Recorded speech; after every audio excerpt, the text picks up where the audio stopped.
अरिहंत सिद्ध सुर उपाध्याय साधु सर्व अर्थ के प्रकाशी मांगलिक उपकारी है।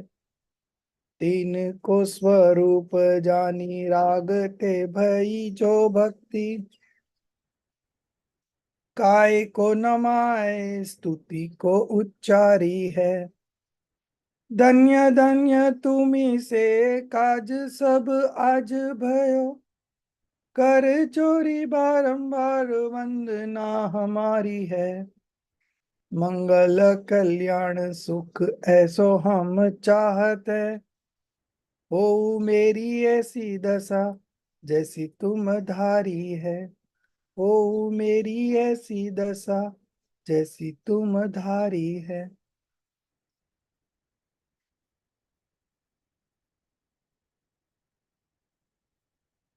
So welcome. Today is our fourth lecture and we were on to the chapter of karma.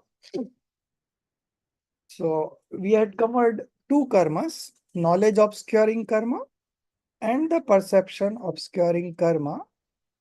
Today we will start with the third one, monia karma, which is monia karma or deluding obscuring karma.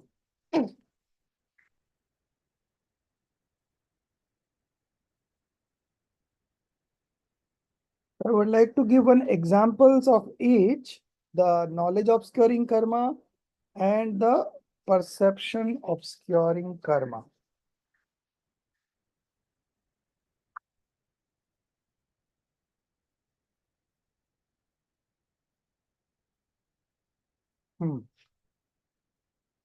So in knowledge obscuring karma, the example given is that there is a statue and you cover that statue with clothes. So now nobody can see the face of the statue, but they can make out that there is a statue there. So Jnanavarana karma also functions that way. It blocks our knowledge ability. You know, the ability is there, but to express it, just because of Jnanavarana karma, we cannot fully express it. So there is a partial opening and there is a partial blockage. That is what Jnanavaranya karma is all about, knowledge obscuring karma. Similarly, for perception obscuring karma, the example given is that as in a kingdom, there is a security outside which blocks the path towards king's palace, So Darshanavana karma also acts in a similar fashion. It also does not allow our perception attribute to manifest, So just like knowledge obscuring, perception obscuring also is like that there is a partial opening and simultaneously there is a partial blockage. So the blockage part is due to Darshana Varniya karma. Similarly, for Mohonia, deluding obscuring karma, the example given is of alcohol. Just as a person consumes alcohol and he becomes insane, he does not have sense to uh, to to take a decision that what is good for him or what is not good for him. Similarly, the function of monia karma is like that only. He does not allow us to identify ourselves and he also leads to rise of passions. Okay, so we'll read the definition from the textbook, page number 23. We have already read the whole chapter. I'm just going to explain you and finish it off. Chamundara and delusion, Acharya Nemi Chandra. When these beings forgets oneself, है? When this being forgets oneself, regards others as his own. So he is exercising his ownership, but he is considering the other things as his own and is non-attentive towards one's own self. The karma then present is called delusion, that is monia karma. It is of two kinds, faith delusion and conduct delusion. Darshan monia and charitra monia. So monia karma is of two types, darshan monia and charitra monia. I had shared a chart last week, so everyone has that chart, and I will make Jia the co-host so she can also share the chart on the screen. Sir, I'm not sure which chart. Hello. Yeah, Yeah, I'm not sure which chart are you talking about. pardon? I'm not sure which chart are you talking about. The black colored chart about the karmas in Hindi. It is in Hindi. Okay. I'll need like 2 minutes. Huh? I'll just need 2 minutes. I'll just open it. No problem, no problem. I just made you a co-host, so you Yeah. can do at your convenience. We are continuing with our explanation. Okay. So, so when this being forgets oneself, means he forgets himself. The soul, being a soul, he forgets himself to be a soul, and he believes something else as his own identity.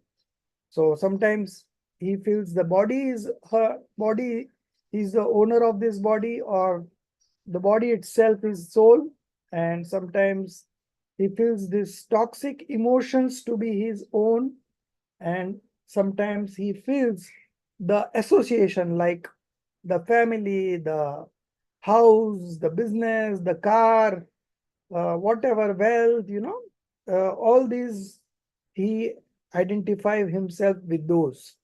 So from time immortal, this soul uh, has a wrong faith, and because of wrong faith, he does not believe to be soul, but apart from soul, he has made his own everything else. So the function of delusion karma is not to make, not able to make you the correct decision and the correct assessment.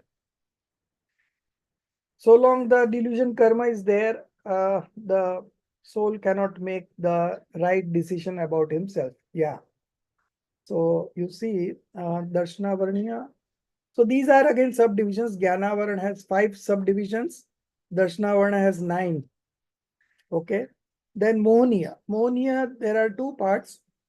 One is the Charitra Mohniya. See, it is written here with red arrow. Charitra Mohniya. I'll just take the cursor there. Yeah, this one is Charitra Mohniya. So there are 25 subdivisions of Charitra Mohniya. And then there is Darshan Mohniya.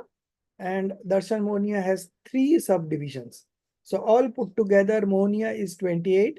So 5, 9, 28, and Antray is 5.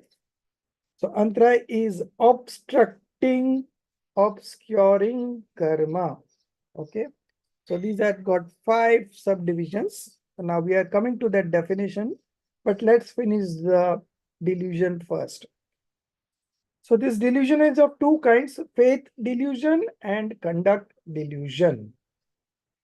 Faith delusion is of course darshan monia, which has got further 3 divisions, and then uh, conduct delusion is charitra monia, which has got 25 subdivisions. So all put together is 28 subdivisions. The three karmic divisions of wrong faith are of faith delusions, and 25 passions are part of conduct delusion. So this is all that we have in delusion. Now moving on to the last one. Now last one among the obscuring karmas. Then of course we'll move on to the non-obscuring karmas, which are again 4. So now only one destructive karma, deprivation, remains. Okay. So there were 4 obscuring karmas. So the last one is deprivation.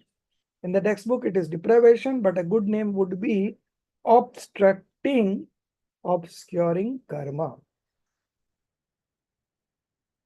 The karma in whose presence a being is deprived of what? 5 things: charity, strength, enjoyment of objects, some of them once. So there are some objects like, uh, rasgulla. So rasgulla you consume once and it is gone, right?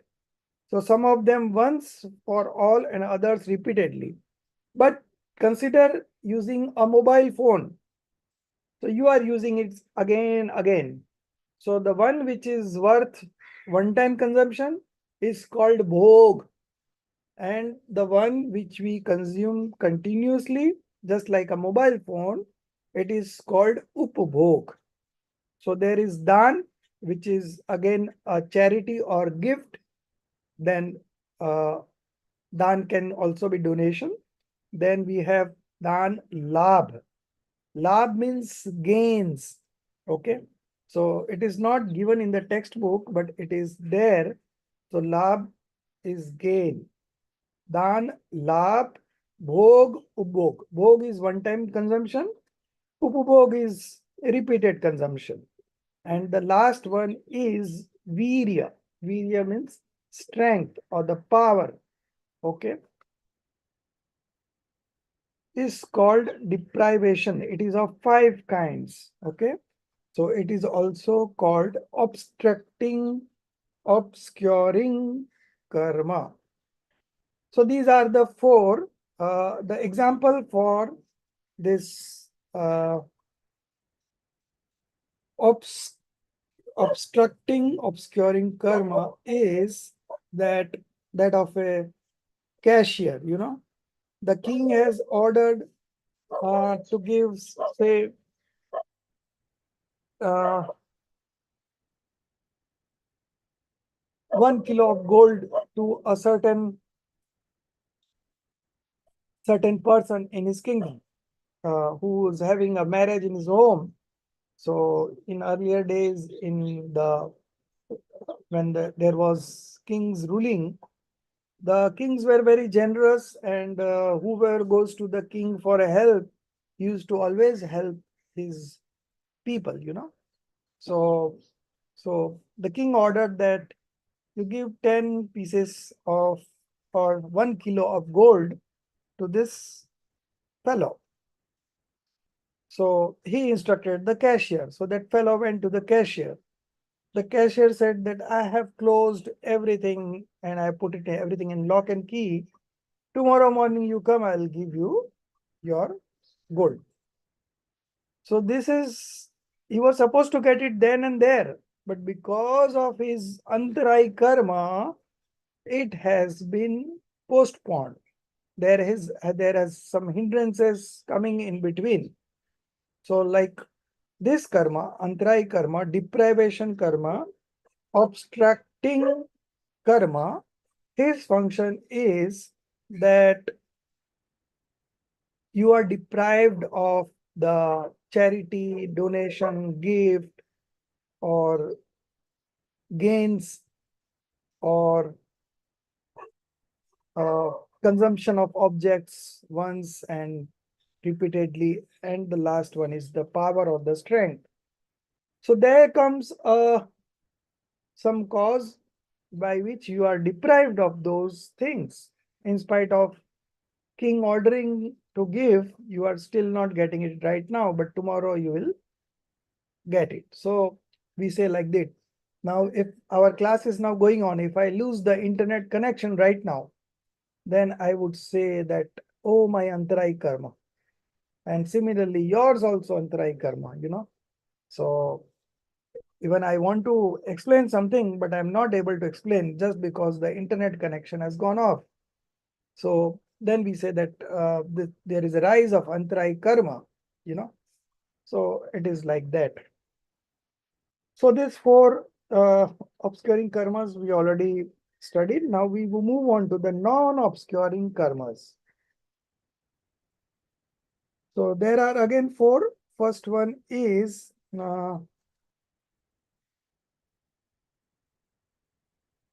the first one is feeling producing. Okay. So our soul itself becomes restless on account of delusion, and favorable and unfavorable affiliations are obtained. Okay. So favorable and unfavorable affiliations is all feeling producing karma. In that state, the karma present is called delight and anguish producing karma. So this is feeling producing karma. It is Sir, of two page are kinds, you giving on? comfort, giving discomfort. Sir, So what it is page are you called on? Sata Vedniya Karma. In the chart, you will see there is a Sata Vedniya. It has got two divisions. One is Sata, so all the non-obscuring karmas have two divisions. One is related to auspicious sentiments, and the other is related to inauspicious sentiments. So the Sata Vedniya karma is again divided into two. Uh, Vedniya karma is divided into two. One is Sata and the other one is Asata. Okay. So when there is a rise of Sata Vedniya karma, people get favorable conditions, associations, and when there is a Asata Vedniya karma uday, then people get all unfavorable associations like disease in the body and like that. So it is body is an example, but there are other dissociations that you don't want in the first place. So this the primary function of this karma is to give comfort or the discomfort. So this karma's name is feeling producing. The next is the lifespan determining non-obscuring karma. Complete name is lifespan determining. Now the explanation is on the page number 34. So lifespan is Ayu. Okay. So the first one was Vedniya, then second is Ayu, then Nam, and the last one will be Gotra. So the sequence is like that. Here the sequence has been changed in the chart.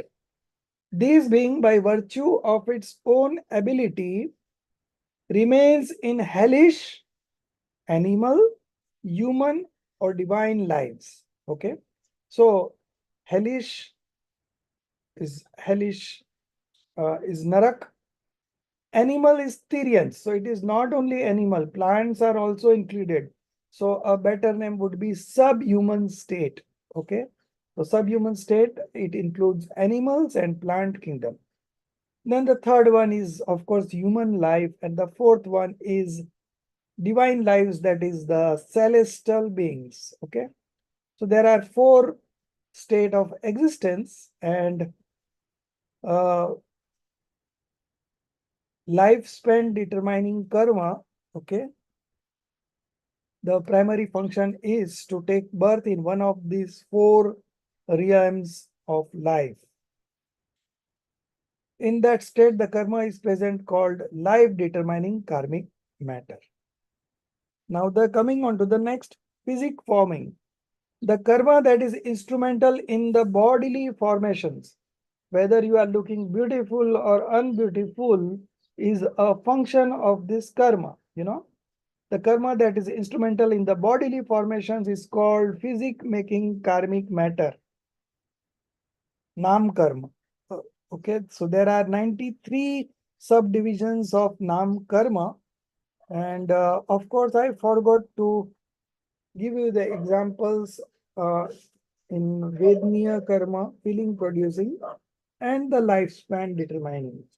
So, uh, for feeling producing, okay, the example given is uh,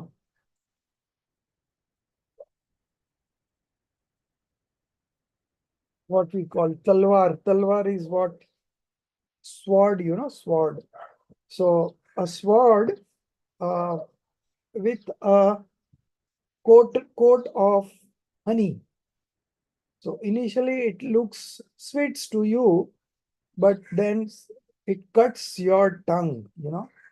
So this karma is like that, that uh,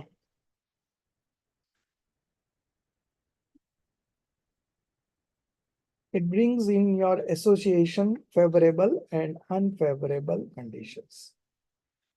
The next one example of Ayu karma is of a jailer. So what a jailer does, he puts uh, it puts one end of the chain in the prisoner's feet and the other in his own feet. So the prisoners cannot run away. So long our age is there, we have to be in that particular uh, bit of existence. So now we are having having a human life. So we cannot live this human life until and unless the lifespan has been completed.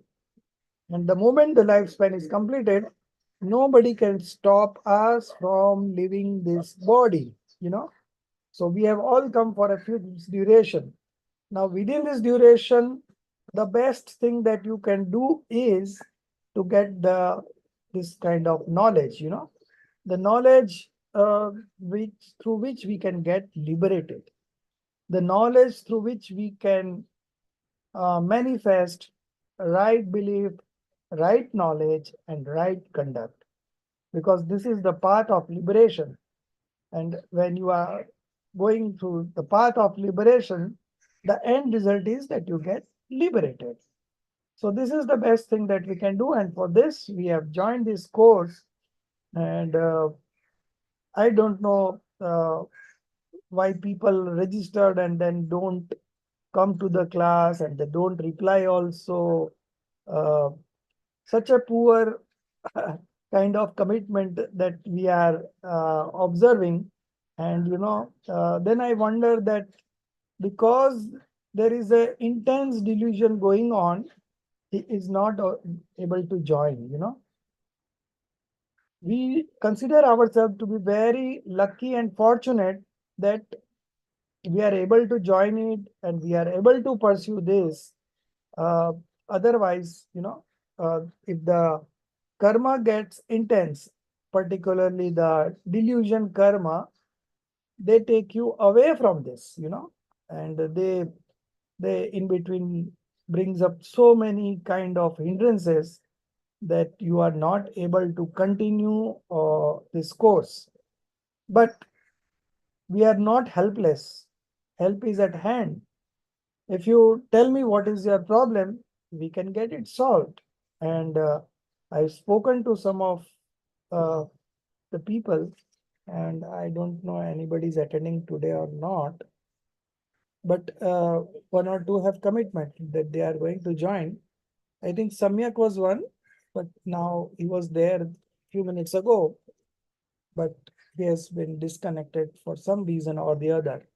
So this is the struggle that you have to undergo, to get the benefits. So the situation, yeah, Samyak is there. Yeah. And who else was there? One more was supposed to join. I think Samarth Jain. Samarth, you are joining for the first time?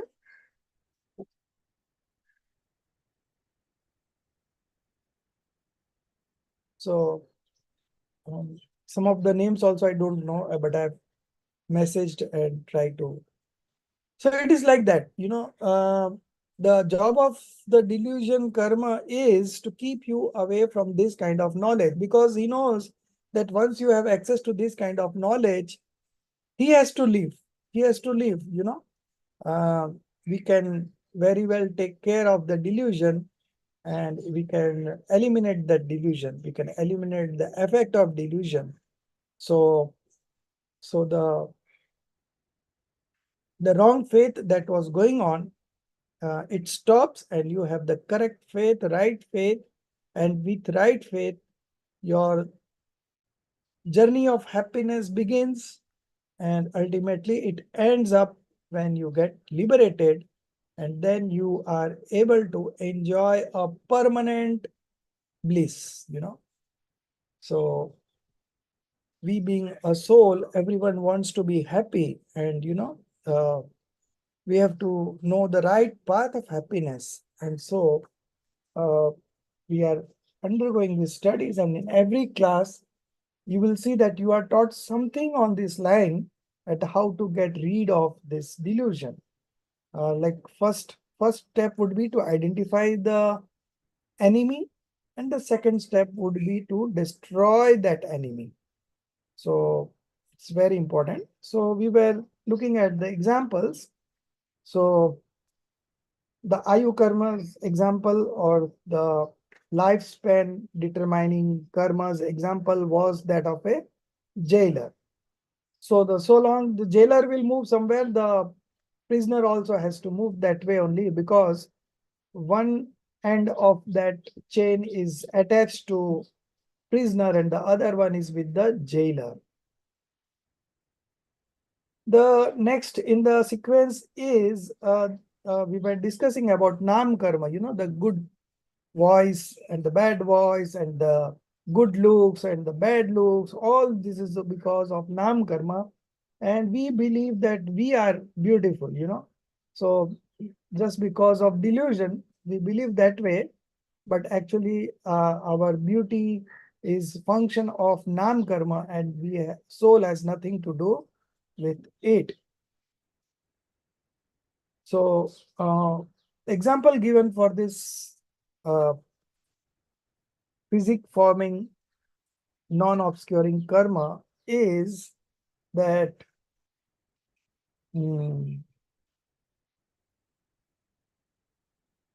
which example? Just as a painter paints different kinds of paintings, you know, different kinds of pictures. So similarly, the function of non-karma is to give you different forms of body, you know. It has got 93 subdivisions. It's all mentioned there under Nam Karma. You can see, if somebody could translate it for Madam May Chow, it will be very nice. I will just see. I have the English names 1 minute. Then I will share it with Madam May Chow, because uh, there are some things we don't have in English, but I think this one I will have it, and I will share the names in English also. Let me see here. Rajesh, I don't Yeah. think I don't think I've even seen the Hindi version on WhatsApp. So has it been posted or have I missed it? I never posted. Okay. So What you? this is very helpful if we can have it on the WhatsApp, please. This Yeah, whole table I is have very shared it in self-explanatory. WhatsApp. Let me see.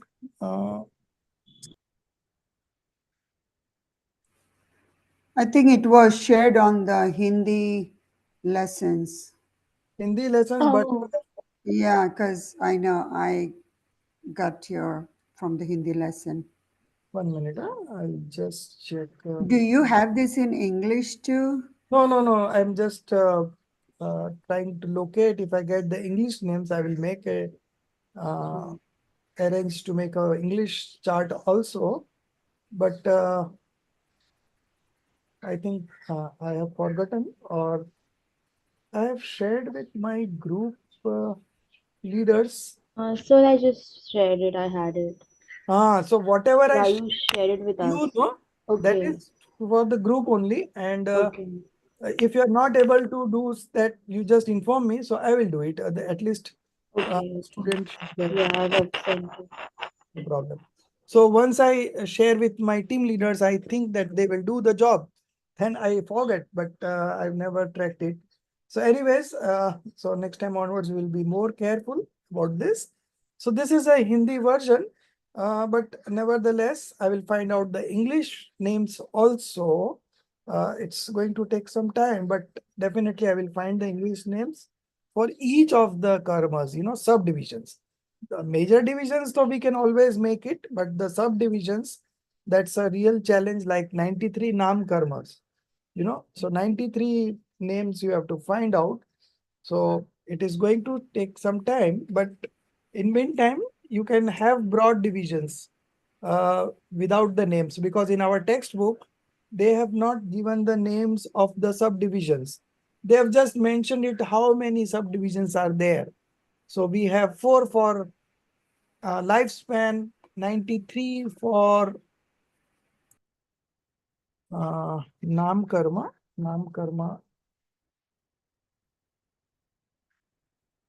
physic forming, okay? And then we have 2 for filling producing and 2 for status determining. So it is all 2, 2, 4, and 93. All these put together is 101, and the plus 47 that we have in obscuring karmas. So total it is 148. So it's 93 in all. So the example given is of a painter. As the painter constructs different features, similarly, this Nam Karma's function is to have different kinds of bodily formations and other things. Even the fame that you get, uh, that is also because of Nam Karma. So there is one Yash Kirti Nam Karma Uday and Apyash Kirti. So in Yash Kirti, you will always have appreciation of yours. And in Apyash Kirti, if there is a rise of Apyash Kirti, your people are going to blame you. So this was about the Nam Karma. Now coming on to the last one, status determining. The karma that indifferently leads this soul to take birth in noble or ignoble families is called status giving karma, that is Gotra karma. Noble and ignoble states of birth are its 2 kinds. Okay. The karma that indifferently leads this soul to take birth in noble or ignoble families. Uch Gotra and Nich Gotra. These are the 2 divisions of this karma. And the example given for this Gotra karma is about a potter, Kumbhakar, as a potter makes different kinds of utensils. Some are big and some are small. Similarly, this karma, because of this karma, the soul gets either the noble state or the ignoble state. So these are all 8 karmas that we have, 4 obscuring and 4 non-obscuring. In obscuring, there is no divisions of auspicious and inauspicious, but in non-obscuring 4 karmas, we have a division of auspicious and inauspicious. So among the 4 lifespan determining divisions, the first 2, the human and the celestial beings, are called auspicious, and the other 2, the hellish being and the subhuman state, are called inauspicious. Similarly, for this feeling producing, the good feeling one is called the auspicious, and the one that brings bad feeling is the inauspicious. Similarly, in physic forming, the 93 subdivisions, there are I think 46 auspicious and 47 inauspicious. And the last one, status determining, again it is 2. So one is auspicious. Through auspicious karma, you get the noble states, high states. And because of inauspicious karma, you get lowest category or the ignoble states. So can you give me one good answer that why there is no auspicious and inauspicious division and obscuring karmas? Stretch your mind and give a logical answer.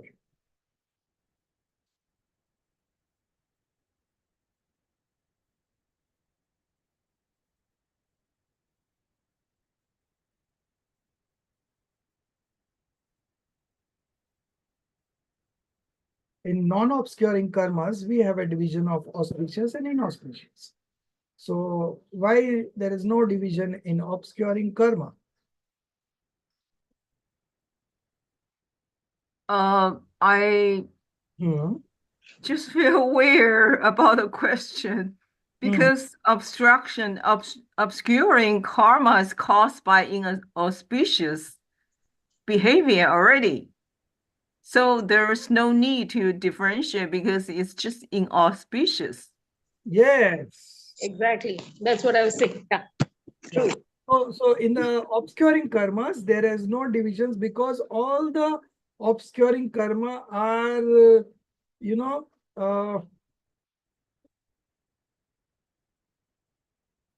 are all inauspicious only. They are causing hindrances, causing the attributes not to manifest, So because of that, these are all considered to be inauspicious. So there is no divisions. Even if you are doing an auspicious sentiment, Shubh Bhav, like you are doing now Swadhyay, okay? You are studying religious texts, so this is a good activity. But even while you are doing this activity, there is a bondage in obscuring karmas. In the non-obscuring category, you are binding auspicious karma, okay? So you will get good associations, you will get, I would say, good lifespan determining state of existence, you will get good feeling producing karma, you will get good physics, Some people are beautiful and some are ugly. So why? Because of this non-obscuring karmas, because there is a division of auspicious and inauspicious in that. So those who are having an auspicious physic forming, he will get good looks, he will have good voice, he will have good fame. All these are because of that auspicious division. And now those who are having an inauspicious physic forming, like, they will have not good looks, and then they will not have good voice also. They will not have fame also. So these are some of the differences. But when we come to obscuring karma, it is all inauspicious only. There is no division of obscuring. So when we are doing some auspicious activities, in the ghati karmas or the obscuring karma, it is still bondage. Okay. And of course, in non-obscuring karma, there is a bondage of auspicious. And when we indulge in 5 sensory objects, then it's an inauspicious act. And because of that inauspicious act, uh, um, in the obscuring karma, of course, there is a bondage of inauspicious, but in the non-obscuring karma also, we are having bondage of sin, punya and pap. Okay. So like this. Last part. Last one. Yeah. Are there thus only 8 karmas? There are subdivisions of these 8 which are called prakritis. Okay. And they are 148. So now you know how the calculation 148 has come.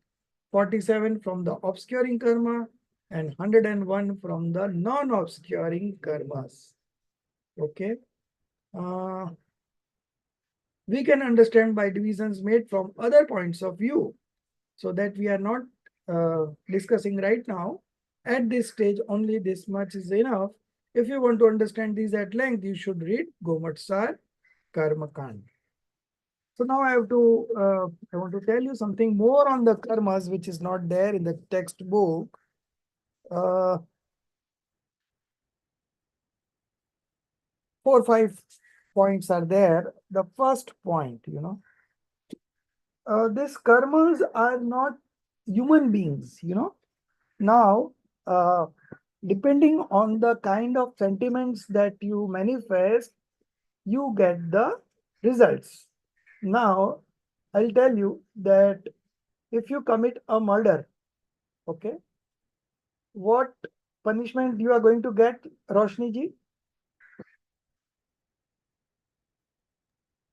I'll probably accumulate Ayu karma. No. If you commit a murder, okay, what punishment you will get from the laws of court? Okay, capital punishment. Capital punishment, like you might be hanged or death sentence. At most you will get death sentence, okay? Mhm. Now, if you do 1,000 murder, then A long sentence and still death. still death, right? So our judiciary does not have this rule, to give the punishment. Even if you commit 1 murder, you are getting a death sentence. If you commit 1,000 murder, you are getting a death sentence, okay? But in the karma theory, it is like that. If you are committing a 1 murder, you go to hellish being 1 time. But if you commit 1,000 murders, you have to go to the hell 1,000 times. They are not going to leave you. So one principle that we get from this is that these karmas are not human beings, that they will, forgive you. They don't have forgiveness. These are all matter substances. And depending on the sentiments that you manifest every moment you are binding new karmas. It is like a CCTV camera, nowadays we have CCTV camera everywhere, and now suppose you go to a mall and you steal something, the CCTV camera will catch you, okay? People may not be that attentive, they may not catch you, but the CCTV camera will catch you, Similarly, whatever sentiments you do, the karma's camera is just like a CCTV, it catches you. So now, Roshni ji, if you decide to beat me up, okay, you're just deciding in your thoughts only. but you're not doing anything physically to me. But still you will bind the karmas. Even if you have not committed any physical crime, but still the thoughts only is binding you the karmas. So through our thoughts, through our speech, and through our bodily activities, we bind these karmas, okay? And so the first principle that we come is that these karmas are non-living matter substances. They are just like a robot. As a robot is programmed and it functions, similarly, these karmas are like robots.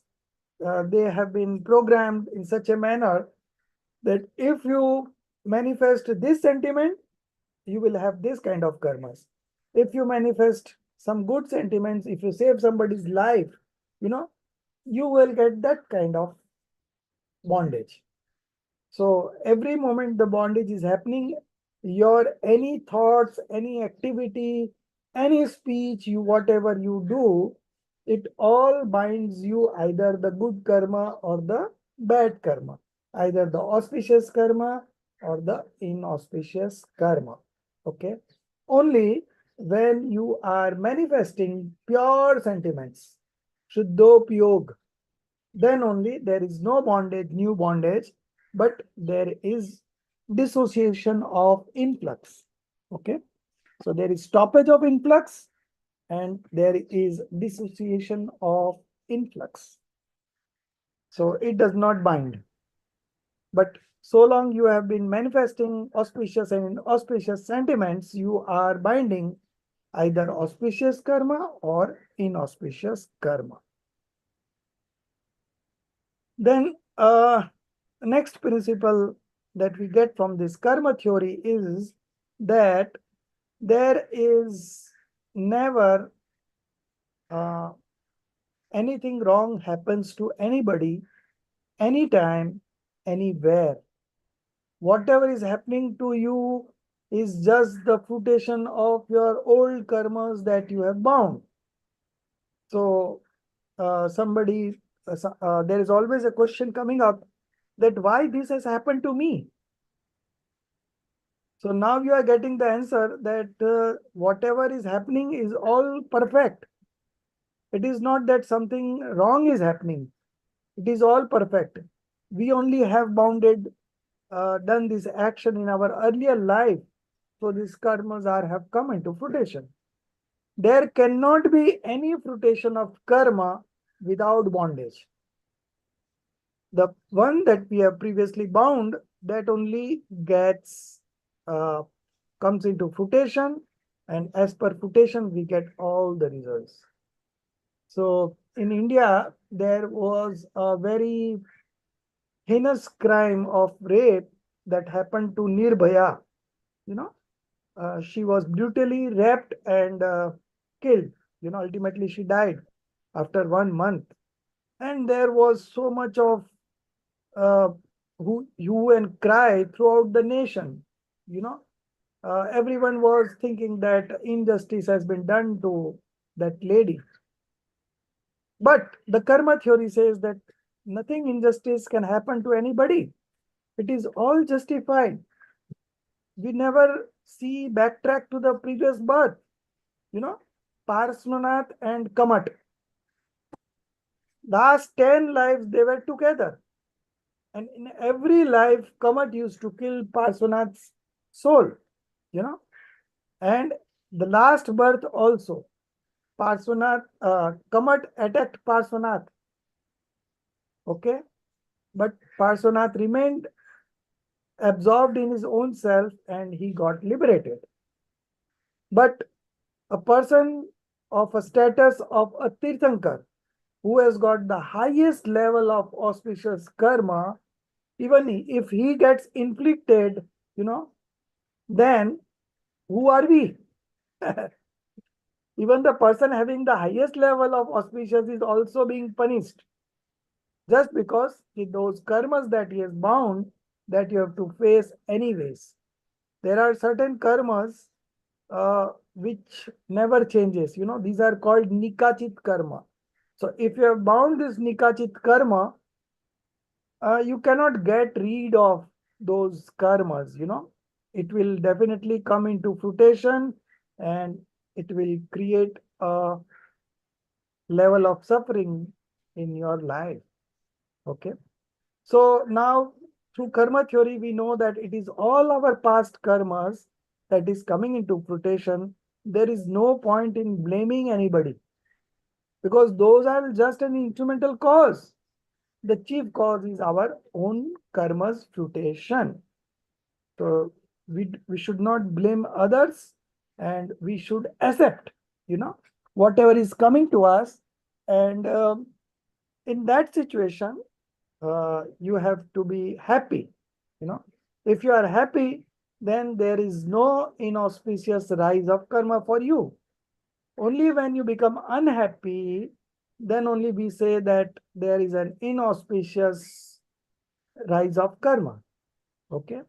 But if you find ways, if you practice discriminative knowledge, and in spite of the karma's uday being there is a rise of karma.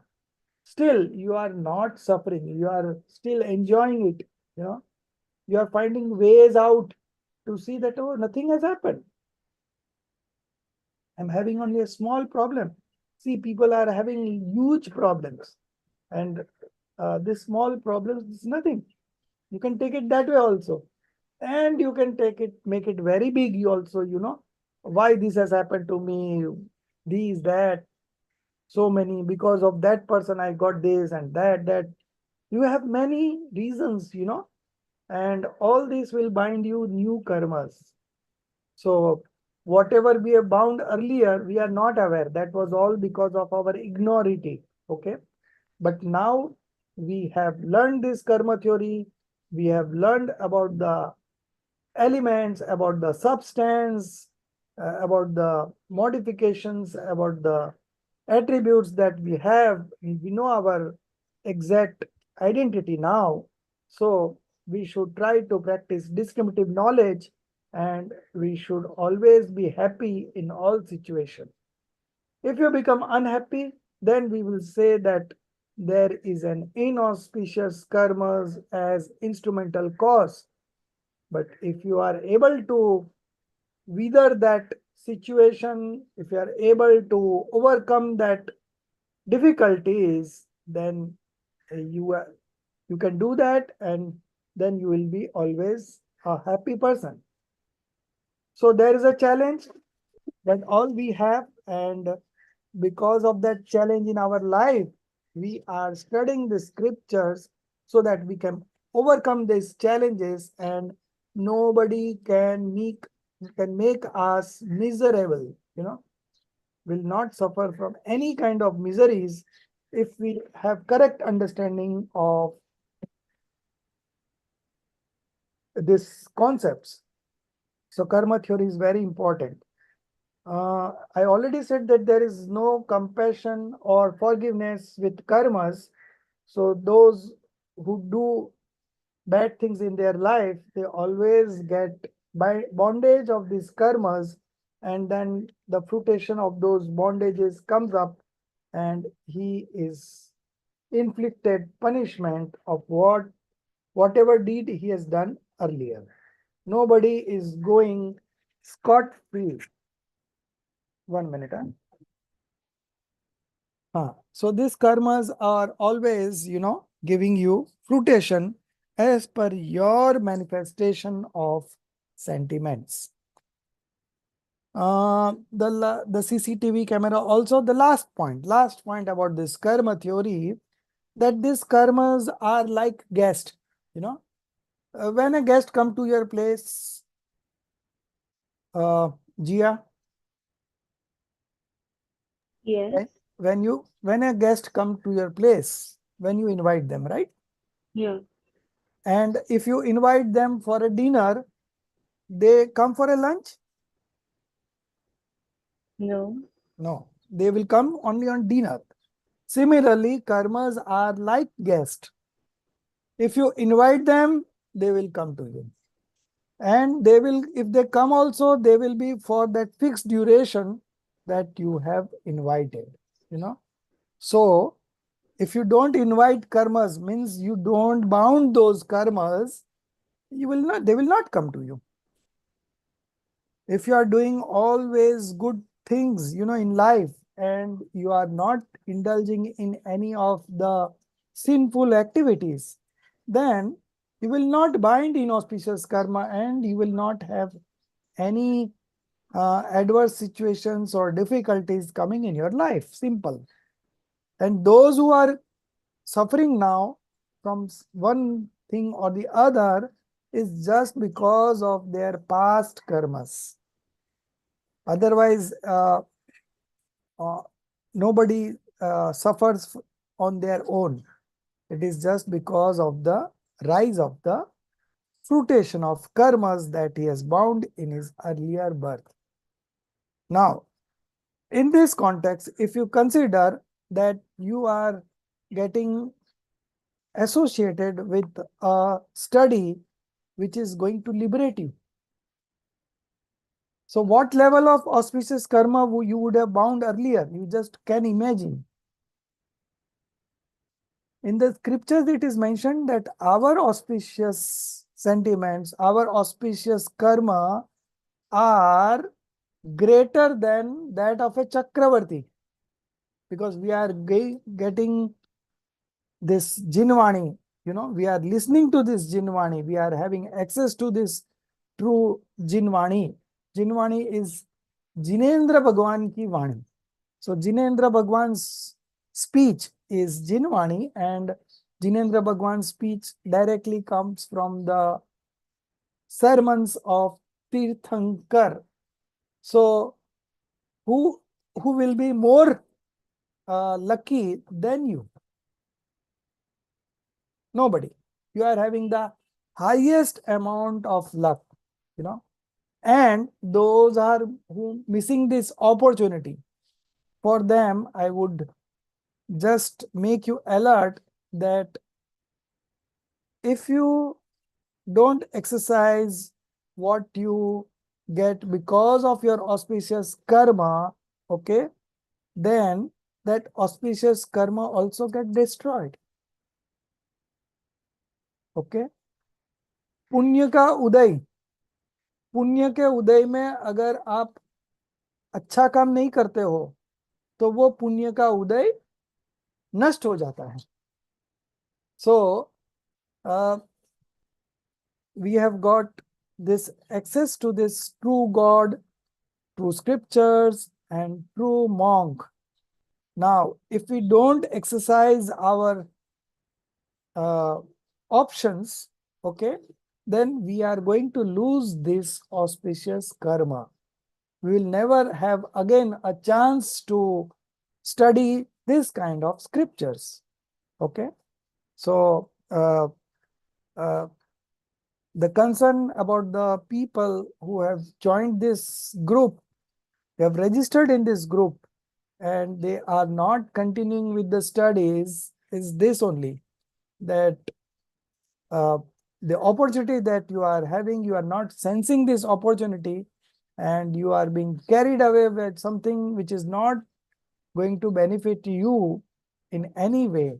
And this one is going to benefit you in each and every way. And, by the time you will complete the 5th year, you will be a changed person. This is going to change your life, So, come what may, you should have this attitude in your life, it's attitude in your mind that you are not going to give up anytime on this course. If you are not able to understand, if something is not getting, you are not getting interested in that, then do mention me personally. I'll always help you out. See, unless and until we don't understand what we are going to get out of it, of course, you will not be able to put in that extra efforts. But the moment you realize that, oh, this is what I'm going to get because of this, and already my auspicious karma is into fruition, that's why I've got access to this kind of studies, So there are so many studies in this universe But this particular study is going to liberate you. Just imagine learning for liberation, nothing else. We don't have any other objective in mind like money, fame, then good things in life. No, nothing. We want only liberation. We had enough of this mundane existence, and now we want to get liberated once and for all. So there will be no birth and no death. And there are miseries in all the four states of existence that we will learn in our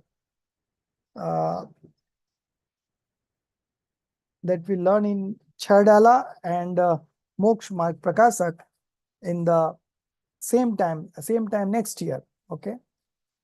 But so this opportunity one should not leave. That is what I wanted to convey. But I know, of course, those who are not attending, they will not be listening to this recording also. But still, I don't know. Sometimes you always feel of saying something and somebody is already catching up. Now, you imagine how Madam May Chow has joined. I don't know how she has joined, from where she got the connection. I think you have searched in internet, something you got from there.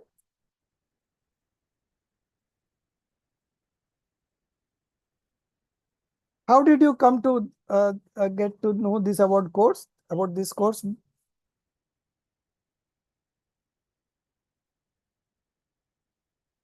You are I think you're muted. on mute. You have to unmute yourself. Unmute yourself. I'm sorry. Okay. Actually, I said that I've been through this first year of the course already. Okay. As you know, and at that time, so more than 1 year ago, actually a few years ago, I went to Hindu, Okay. India, Okay. to attend a program Okay. which I found through internet. That's Okay. Dada Bhagwan. Have you heard of him? Tata. Yeah, Dada Bhagwan. Dada Bhagwan. What? Pardon? It's Dada Bhagwan, right? Dada Yes, Bhagwan. yes, Oh, yes, acha, yes. right. Dada Very Bhagwan. well. I found because they have a very modern website and they Okay, are okay. they're very aggressive in marketing. Okay. So I found them easily from website, and Okay.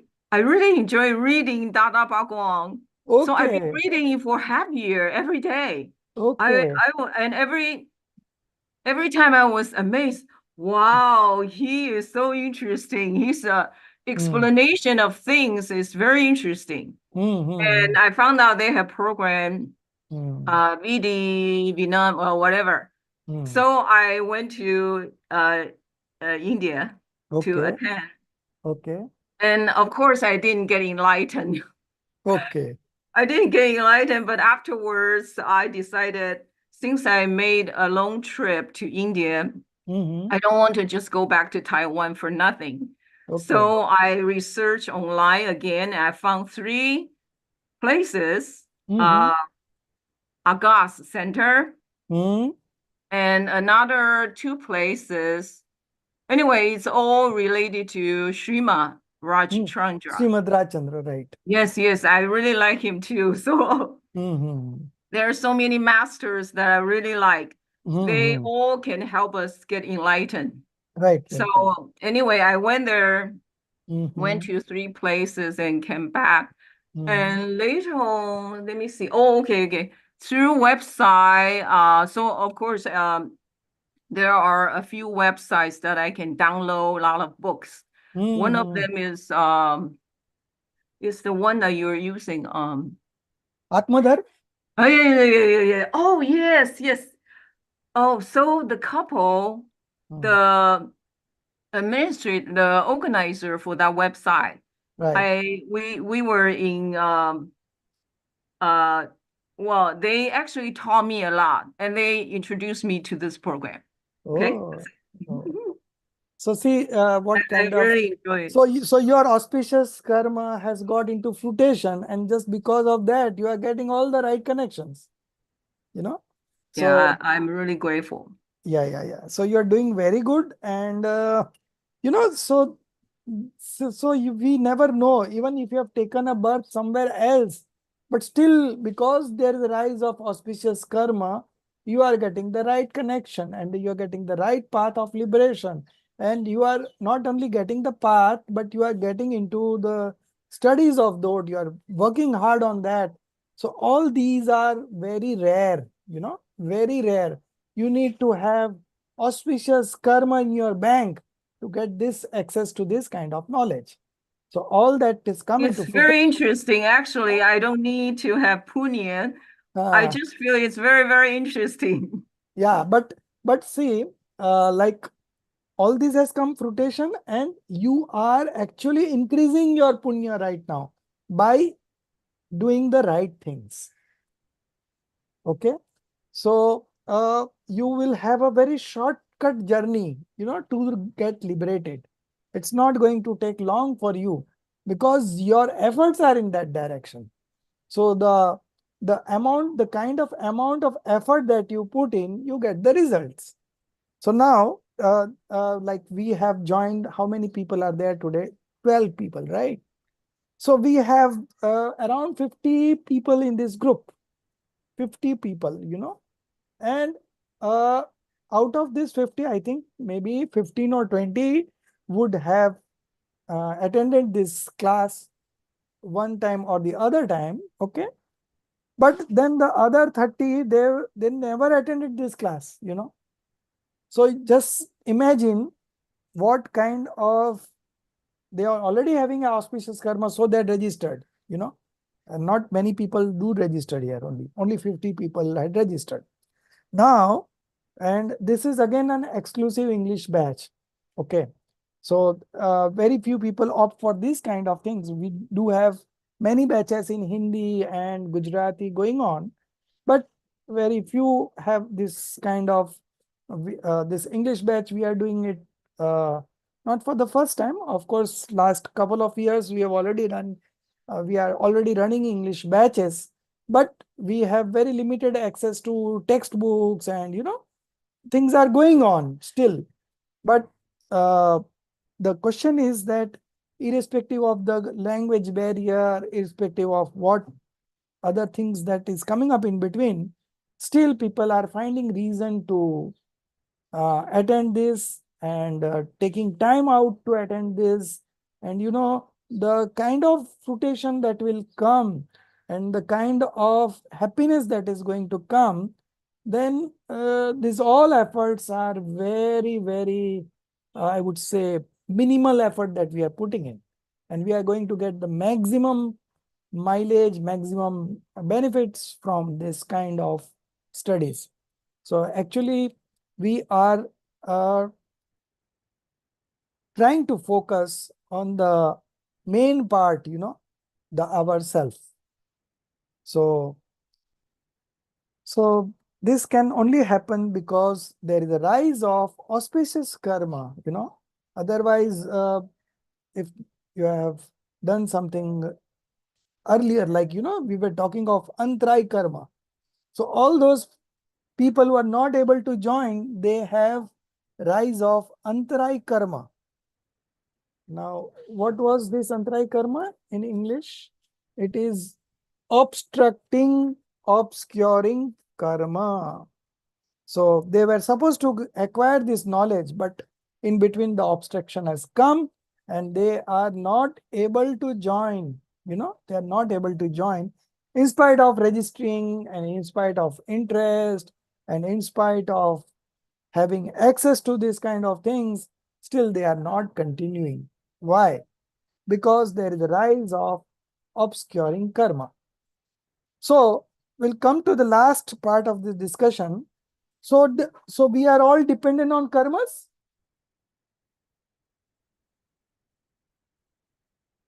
Answer one by one. what conclusions you have drawn from this karma theory? That because of karma we get good things, because of karma we get bad things, because of karma we will get liberated, because of karma we will not get liberated. है ना? You tell me what is the correct understanding that you have developed. Because It's we are the other way human. around. One by one. Roshni, you first. Tell me. It's the other way around. We can control our karma. It's like a debit and credit, right? We can control that. It depends on auspicious and inauspicious sentiments. Right. And auspicious and inauspicious sentiments is in your hand. Yes, Okay. I think it is. Yes. I may be Good. wrong, but I think, and that was actually I was going to ask I'll you a come back to question. you. I'll come back to you, but I'm just want to know everyone's opinion. So Rita ji, you tell me your opinion. I think all our karmas are written and written like we are bringing it from the past life into this life, and we are continuing what we were meant to do, and it is not in our hands to stop any karmas that is happening to us. So the only way to make it easier is to understand how our religion, like how this Swamijis and Aryans are teaching us to follow their path of liberation, and to understand how to separate the karmas from our daily life. Okay, good. Next, Hemali ji. I will take opinion from everyone. So, the final takeaways from karma, we must understand it properly. Yes, Yeah. so I think so what I understand, so I'm thinking that you know, like it's like Roshni ji said, it's like a ledger, Okay. having positive karmas or negative karmas. And Mm-hmm. earlier said they're guests, so you allow them to come, they'll come. You don't allow them to come, they won't come. So I feel it's difficult and at the same time we also have past karmas, so it's like a layered thing. You have your past, you're living in the present, and you have a future. So um you have to get rid of your past karma. In the present you don't have to allow new karma so that your future is better. So I think we're in control of it, and yeah, we have to control it, otherwise it's just going to destroy us. Right. Okay. Thank you for your opinion. Next, Shubhangi ji. Yes, so I think that the two types of karma, ghate and aghate, we don't have a hold of the aghate karma because those are not in our hands. These are like some situations we are put in, but the actions we do in those situations or in that whole scenario, the ghate karma, that decides the future of us.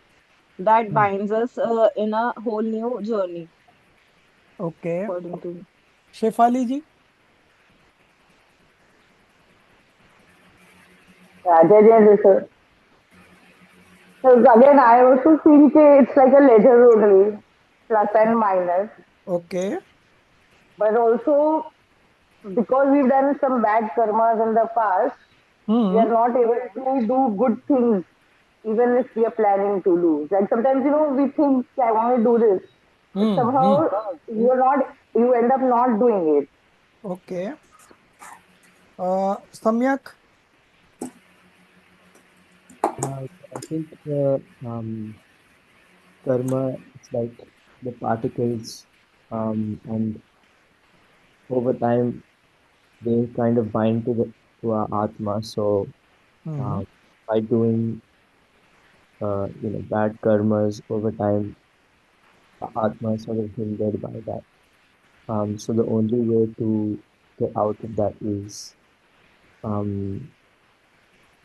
through like atma dhyan to get the Atma rid of those bad karmas, bad particles, to make it more pure.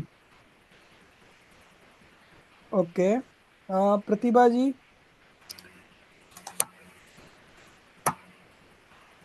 I was knowing karma through this chapter, the way I look at it is like what you said. I mean, the footage or what is bound to us from our last, life, they come to footage. But if we don't concentrate on that and try to do good karma, that will destroy the bad ones too. And this way we can, focus on having a liberation or going towards the liberation of the life rather than concentrating on the karmas that come to us. If they're bad, you know, don't give much importance to that, but focus on the good ones. I mean, it's sometimes even, I'll tell you if you don't mind, I try to do good things, try to help people all the time. And even when you're helping that person, sometimes rather than accepting what you've done good, they sometimes take it wrong and get mad, or sometimes, you know, don't acknowledge what you've done good.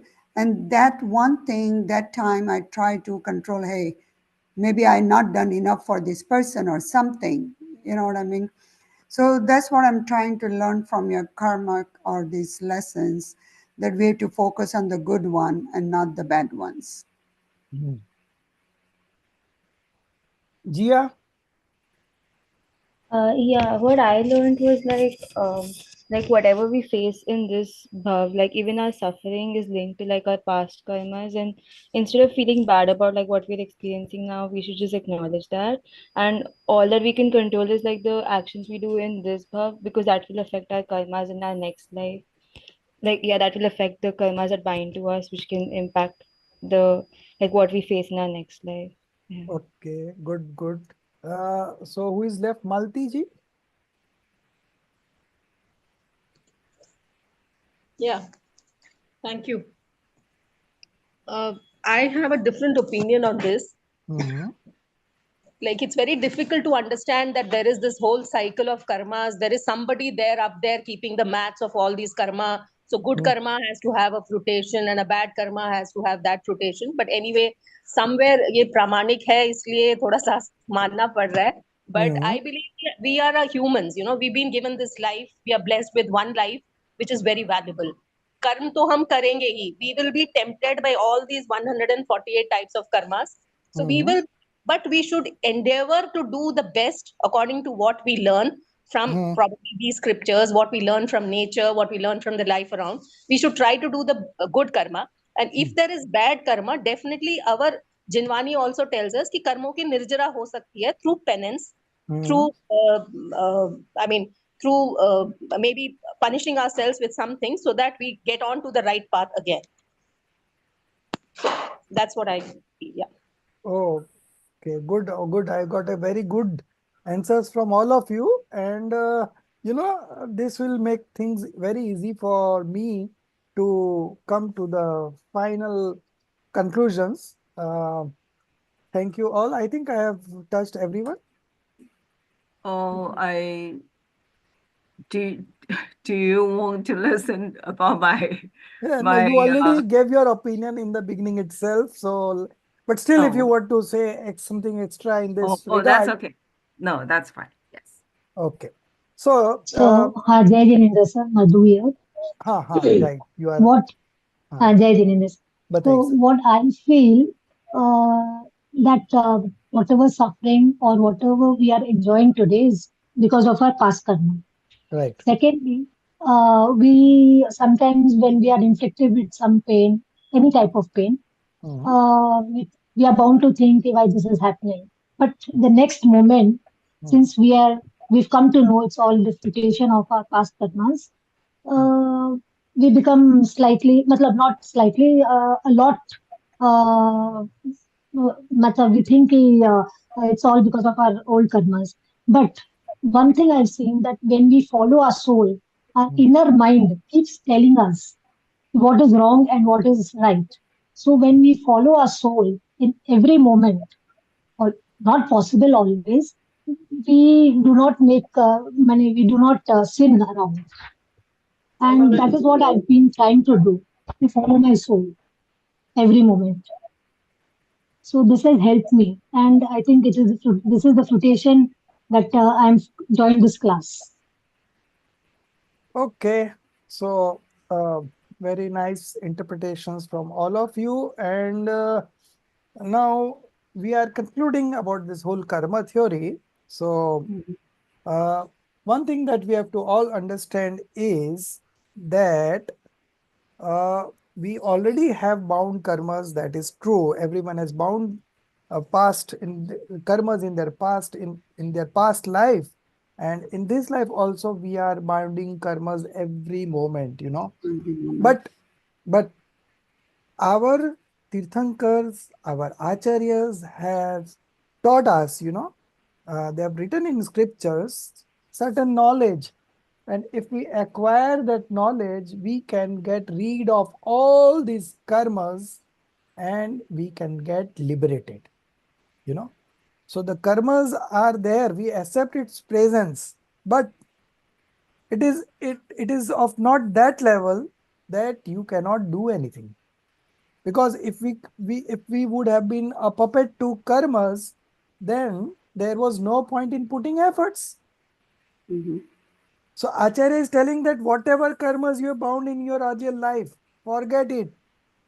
In the present, if you are doing things correctly, the past karmas also gets converted from, you know, inauspicious to auspicious. And whatever the type, the quantity of karmas that we have bound, it is not that all we have to uh, face, you know, all will come into fruition. It is not like that. Depending on the manifestations that we are undergoing every moment, you know, there are changes happening in these karmas every moment. So now, example, now we are doing this study, religious study, to get us liberated, you know. So this is going to give you the highest level of auspicious karma. You are binding highest level of auspicious karma. But these auspicious karmas are of two types. Some karmas, auspicious karmas, are that, like the access that you have got to this true God, true literature, and the true monk is just because the fruition of auspicious karma. And the kind of associations also that we all have is because of auspicious karma, you know. So these auspicious karmas are also of two categories. There are one category where the fruition brings you close to the path of liberation. The fruition brings you into the right path of liberation. The fruition allows you to continue your journey in the path of liberation. Okay. And then there are certain auspicious karmas, the other category, which brings only good associations, you know, just like Ambani. If you consider the Ambani family, they are considered to be one of the richest in India, right? So they are also having a fruition of auspicious karma. But that fruition is that they are not having access to this kind of literature, where we are learning here to get ourselves liberated. You know, we know that when our uh, lifespan comes to an end, we will not be able to stay here for a single moment more, you know. The moment the time gets over, you have to leave this body. And when you leave this body, you get another body depending on your karma, right? So nothing is going to come with us. So whatever we do apart from this is not going to fetch us benefit in any kind, you know. But still, because of our attachment and inclination towards it, we may indulge. Nobody is saying no to you, but at least understand that what is worth doing and what is not worth doing. So here you have to take a decision. And depending on the kind of decision power that you have developed, you are going to get fruition. Now, somebody who's taken a decision that he wants to do these studies to get himself liberated, that is the only sole objective. Now, even if he's not doing anything in terms of religion, he's indulging in five sensory objects, but because of his understanding and because of his attitude, he is binding auspicious karma of the highest level every moment. And these auspicious karma are such that it's going to get converted and you are going to manifest pure sentiments. Okay? Either it is auspicious or inauspicious. Both are impure sentiments. Both falls into the category of impure sentiments. Both are a cause of bondage of new karmas. Okay? But the pure sentiments, if you are manifesting, there is no further bondage. It is just stoppage of influx and dissociation of influx. So whatever karmas we have bound in our earlier life due to ignorance, we can get all of those offloaded from us by just taking some correct decisions about some concepts and practicing that concept. Not only understanding, but practicing that concept, So we may have bound many karmas in our past life due to ignorance, but there is no rule that you have to suffer. You have a choice with you. You can understand these concepts, you can practice this distributive knowledge and let the rise of karma be there, but still you will not suffer in any ways. And that's what the monk does. Just now we were talking of Parshvanath Muniraj and the Kamat. Kamat is inflicting pains on Parshvanath Swami, the monk. But he himself is fully absorbed in his self and he is enjoying that moment. From outside, we see he's suffering so much, but actually he's not suffering. So there is a knowledge, there is a skill that we have to develop to be happy in all situations in spite of rise of these karmas. So how good it sounds? How good it sounds, you tell me. If you learn a trick wherein you can eliminate all those past karmas, and even if they come into fruition, they will not be able to disturb you, influence you in any ways. How this talks looks to you. Definitely. I mean, this is the correct way. Karmas need not pile up on one on the other, and definitely they can be converted into auspicious karma by our goodness. Not only converted to auspicious, but we can eliminate these karmas without the rise of those karmas. They are there in the stock right now with us, but we will get those offloaded without coming into fruition. Okay, and that all depends on our sentiments. I was just talking few minutes ago about the attitude, abhipray. There is one thing called abhipray. There is one thing called the kriya. Kriya means the process, the external process of the external activities of mind, speech, and body. This is called kriya. Then there is parinam. Parinam is the sentiments, okay?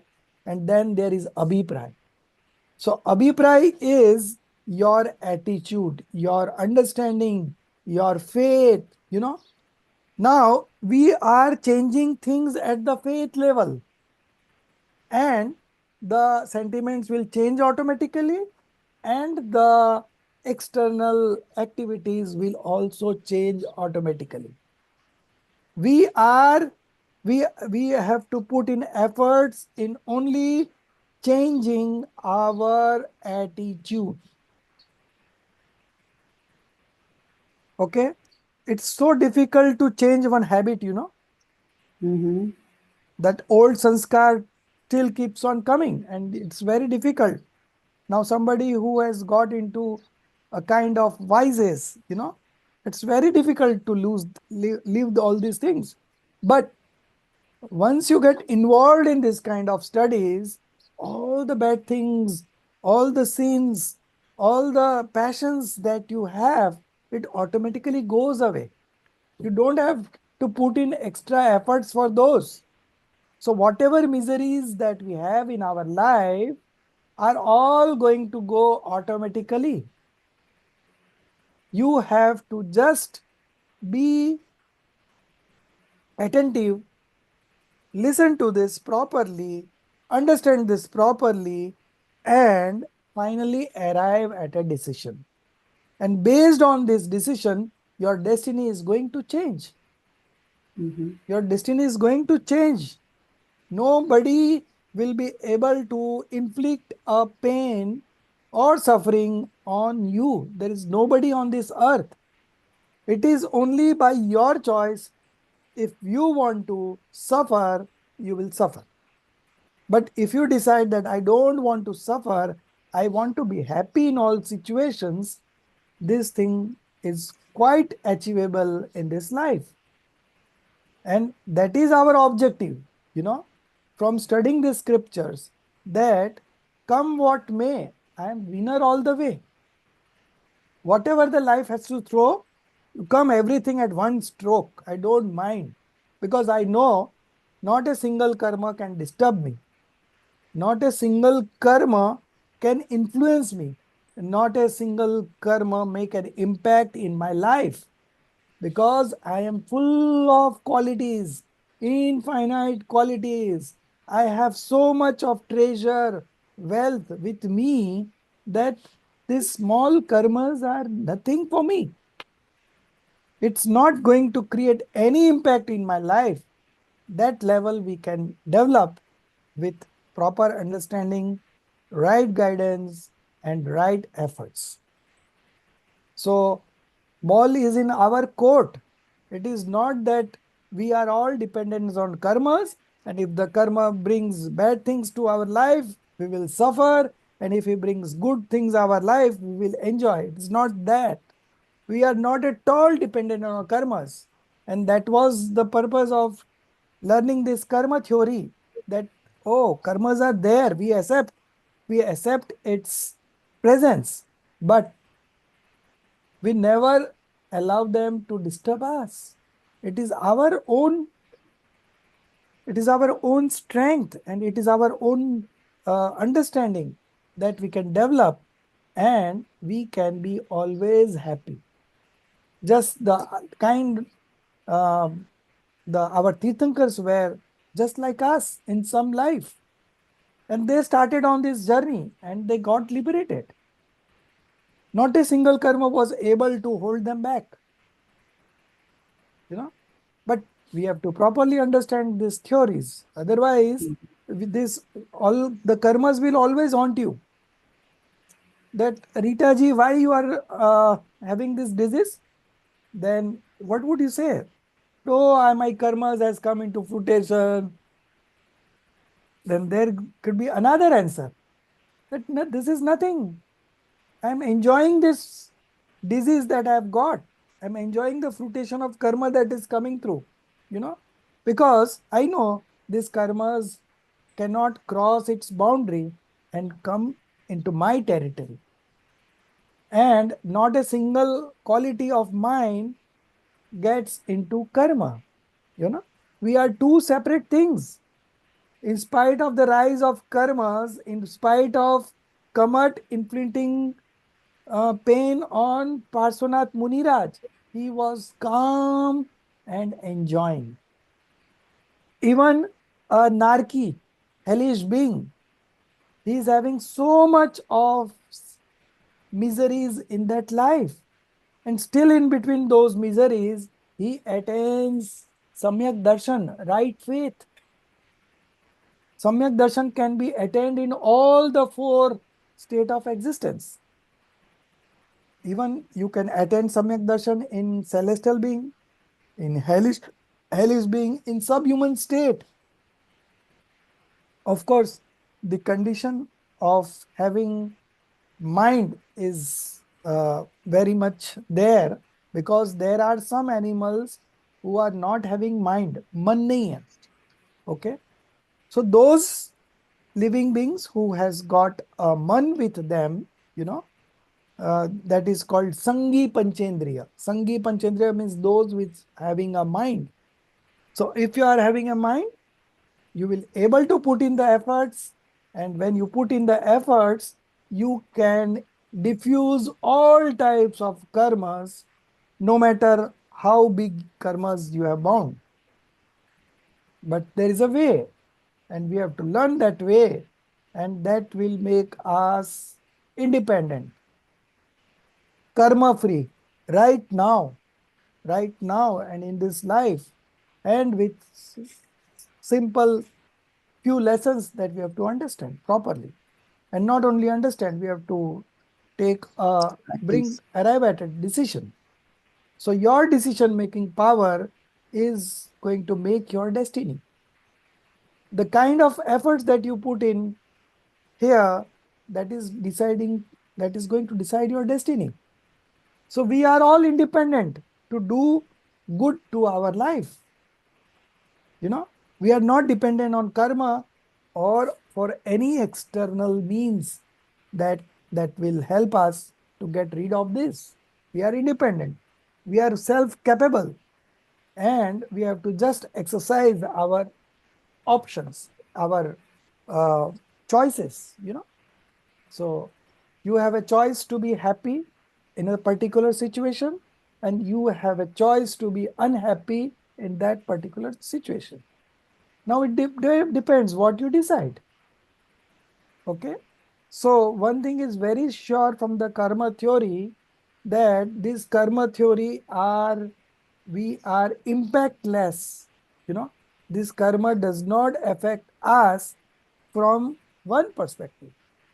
And the other perspective, the conventional one, from that perspective, the karmas do impact us, and it is because of karma that we are suffering. So there are 2 theories, Now you have to make a choice which one you want to apply. You can apply the real point of view, and you can also apply the conventional point of view. Now, if you decide to be happy, you have to apply the real point of view, which says the karma does not touch you. You are free from karmas. You have to get to that viewpoint, and that is going to bring you happiness in all situations. Even when you are having a rise of karmas, bad karmas, if you are having a rise of bad passions, still you are safe in that situation. Your qualities are safe, infinite qualities are safe, and there is not a single quality in you that can bring misery to your life. You have all good qualities in ourselves. Just because we forget ourselves, we forget our identity, then only this karma acts as an instrumental cause.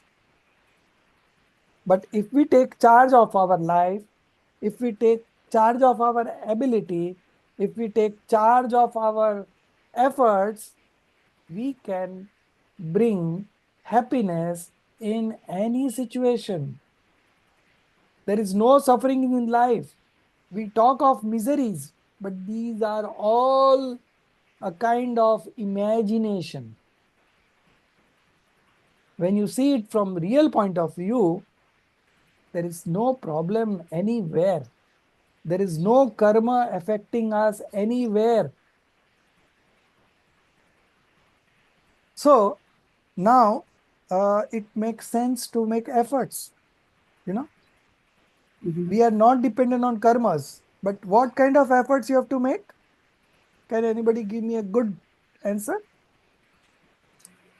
In terms of efforts, what you have to do? Listen to Swadhyay and then practice what we learn. Yes. Think about it and then put it into practice.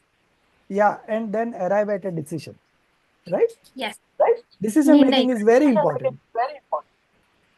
With proper decision making, same situation, you can be happy. And without this decision making, you are still a slave in that. You are slave in the hands of karma. You are slave in the hands of the rise of karmas that you have. So we only can decide to be independent and happy. And if we don't decide it, then of course there is a misery to suffer, and there is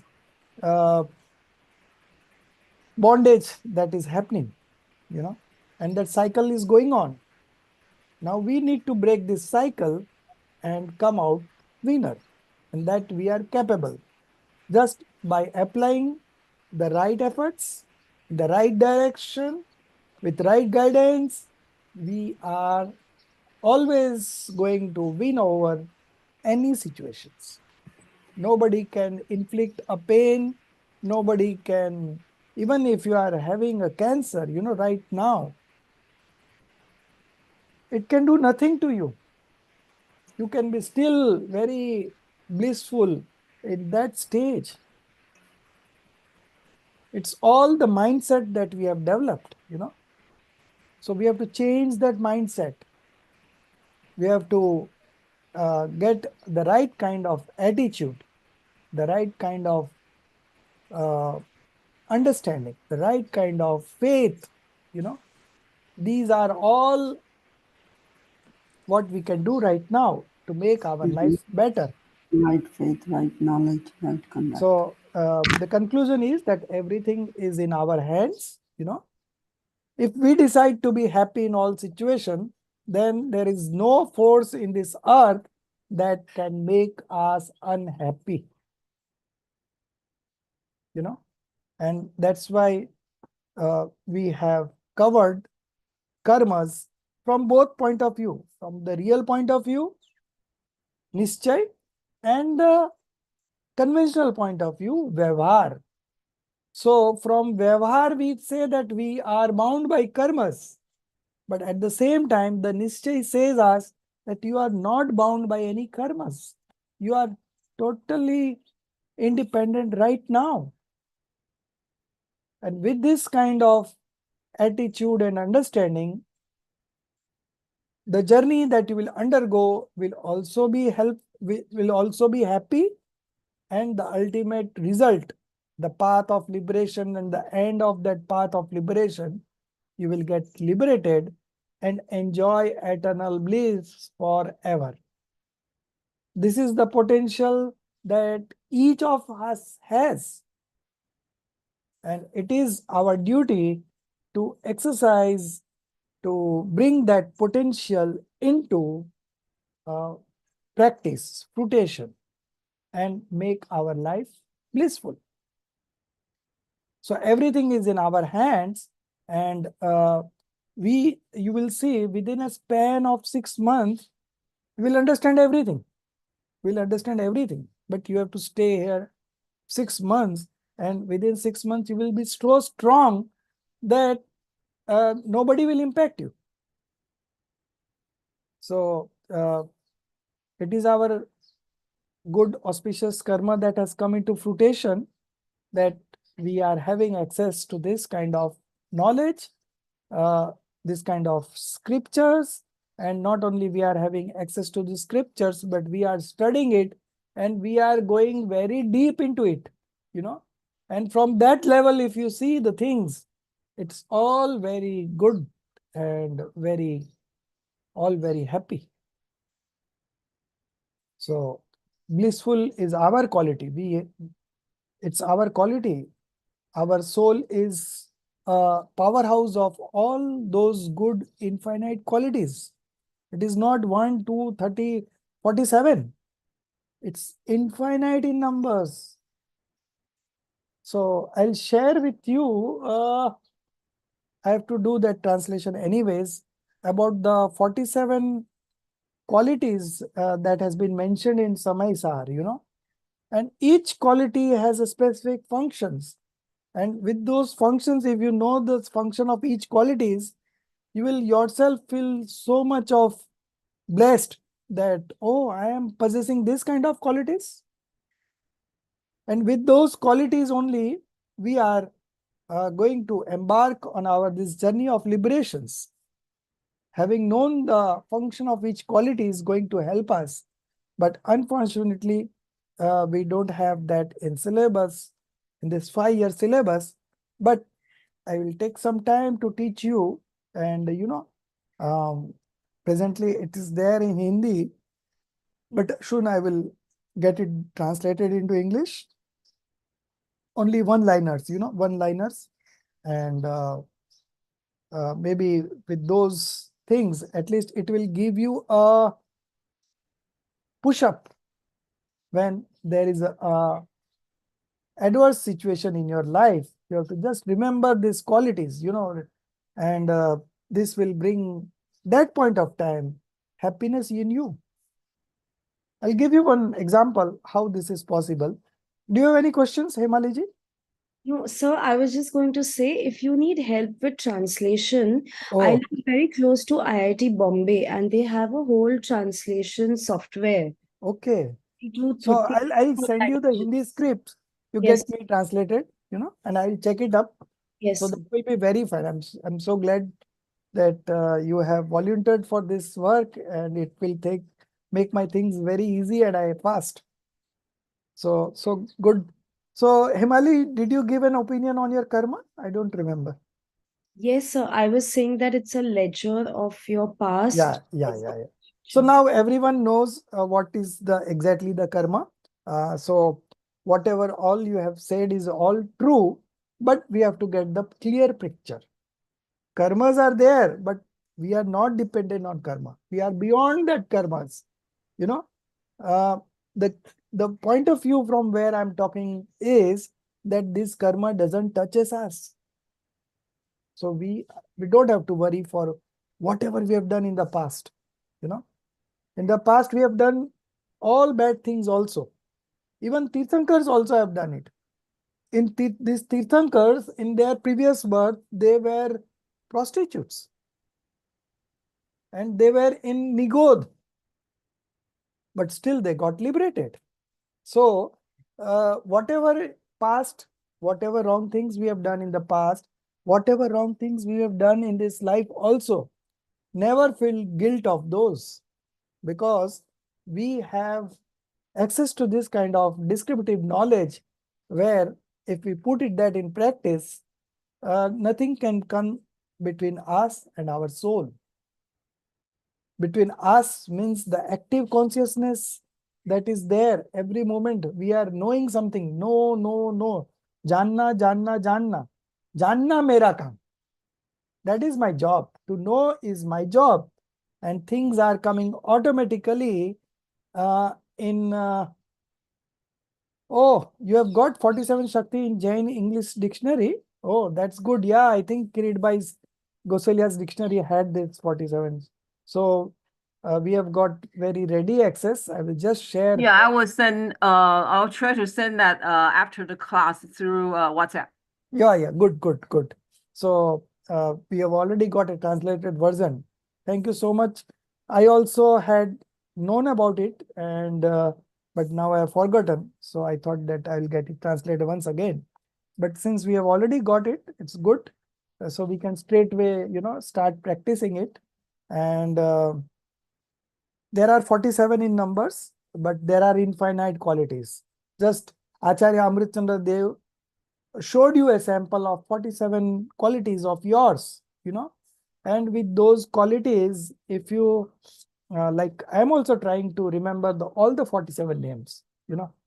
Me and my wife, we are all doing 5 Shaktis at a time, you know, and we want to remember these things. So this will help us when there is a rise of karmas. when there is a rise of adverse situations, in that adverse situations, this shaktis, this qualities will come handy for you to overcome that crisis. And that is going to bring instant relief to you, instant happiness to you. Now tell me, what is there anything better than this kind of knowledge? Even in spite of having pain, in spite of having inflictions, in spite of having adverse situation outside, you can still be happy from inside. And that's what our monks do when there is a inflictions of pain in them. The other day, we read that story of Vishnu Kumar Muniraj. 700 monks who were being injured with pain. So they all practice this descriptive knowledge, and they, from outside we were saying that they are being burned, but from inside they were very calm and composed. Acharya and 700 disciples. So this kind of knowledge is very unique, which takes to us to that happiness level in all kinds of situations. And this we are going to learn and apply in our life, because we all have ups and downs in our life. Some days are very good and some days are not good, but we will ensure that we make all days very good. And on the contrary, if there is an adverse situation, you will find this as an opportunity. When you are very well prepared in your examinations, in your syllabus, what President Radhakrishna said. So there was exams, and 10 questions were given, and the students were asked to attempt any 5. And what he did, he attempted all the 10, and he said, check any 5. So he was that much confident that he has done all the 10 answers very correctly, and if he checks any of it, he is going to get full marks. So this is the kind of preparations that we are going to make, and then we will call all the karmas, you come all together, So it's all about the confidence, and it's all about your decision-making power, and it's all about your correct understanding. This is going to change our life, and then we are just going to enjoy, and ultimately we'll get liberated. So this is our whole journey is all about. It's going to be like that only. So we have understood this karma theory in very detail, and still in the 10th semester you will be learning something more on the karmas, but the psychic part has already been covered. Now there are some physical divisions and subdivisions of karmas, and like it does not impact us, our understanding, So this is all, and I hope that you will never fear any types of karmas that you have bound in the past. Okay, and any kind of deeds that you have done in this life which you feel that you have done wrong, and never feel guilt about it, because we can eliminate all our past deeds by understanding these concepts.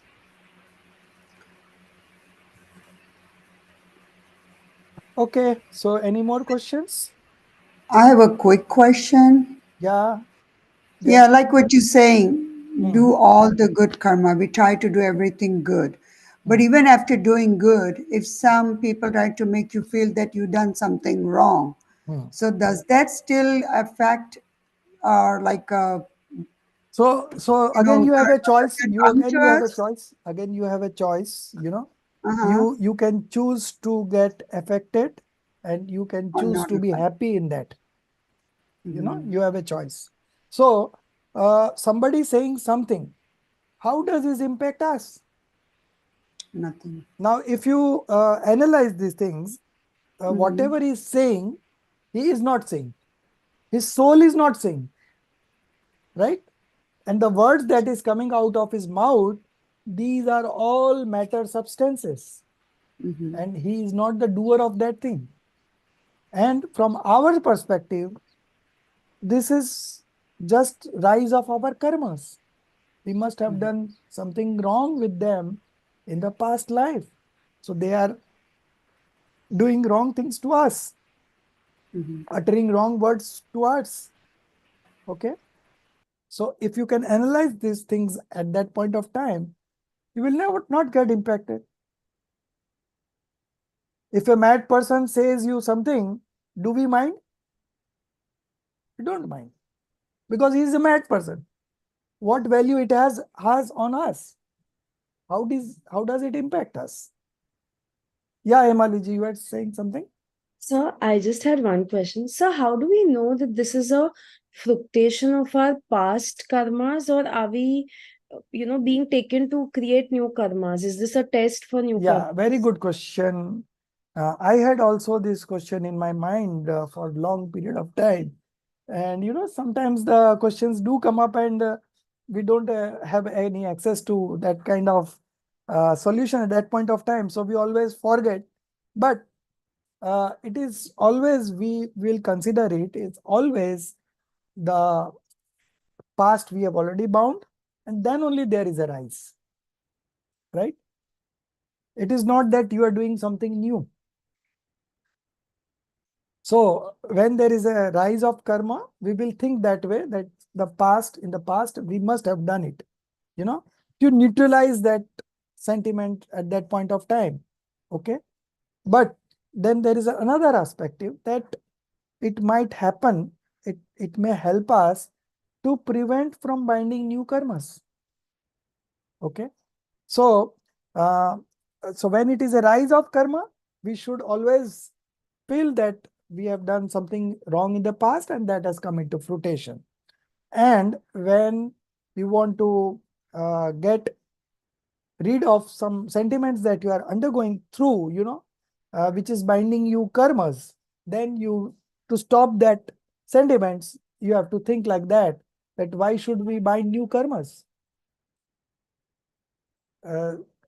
Let him do whatever he wants. We will not bind new karmas by thinking of those lines. So the first concept will help you in overcoming the bad feelings that you will have at that point of time. And the second one also will help you in being happy at that point of time. So both situations, we are winner. We have to find ways, to get out of the situations like this. So that was a very good question.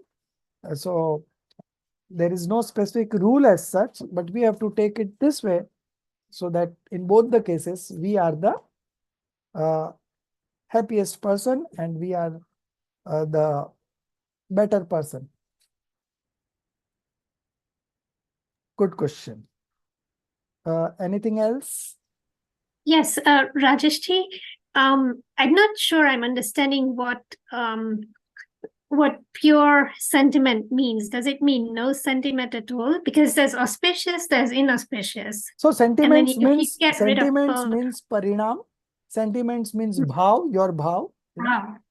Okay. So there are three categories: Ashubh bhav, Shubh bhav, and Shuddh bhav. Inauspicious sentiments, auspicious sentiments, and pure sentiments. So pure sentiments does not bind karmas. It gets, the karmas get dissociated to that. And auspicious and inauspicious sentiments, of course, binds karma. Can you give an example of a pure sentiment? Pure sentiment is passionlessness. Okay. Okay. Pure sentiments is Shuddhopyog, means where you are not manifesting any auspicious or inauspicious sentiments. You are not manifesting any passions. Okay. And that stage can only be achieved when you take shelter in yourself. Okay. So we also don't have any tension to produce pure sentiments because it's a byproduct. So we will put efforts to take shelter in ourselves, we will engage our active consciousness from outside objects to, we will transform it to take shelter in our own soul. And then at that point of time, the active consciousness gets mixed up with our soul, and that is where the self-realization happens. Okay. So we have to do this much only. Transformation from outside of our active consciousness to inside into our soul. And then it gets both, abhed. Abhed means it gets mixed up. It gets diluted in that soul. And the situation at that point of time is the pure sentiment. This is how a pure sentiment is manifested. So first thing would be to identify ourselves. The second thing will be to engage in ourselves. And that's all. Okay, so we are done with our time today and we will continue this. So I don't mind spending time, for explaining certain concept, which is going to benefit us in a big way. So I am not focusing on imparting knowledge in you, but I am trying to focus on the ways where we can come out of our day-to-day life situations, that is going to help us in our day-to-day life situation. So that will create an impact in our life, and that will help us to go more deeper into the concepts that we are understanding. Okay? Okay. Mm-hmm. Thank निज you, sir. Nidhi Thank you. नित में बताई, यह अनंत उपकार है, उसके लिए जिन वाणी माँ को वंदना सत बार है, उसके लिए जिन वाणी माँ को वंदना सत बार है। 9 बार नौकार मंत्र गिनेंगे। जय जय।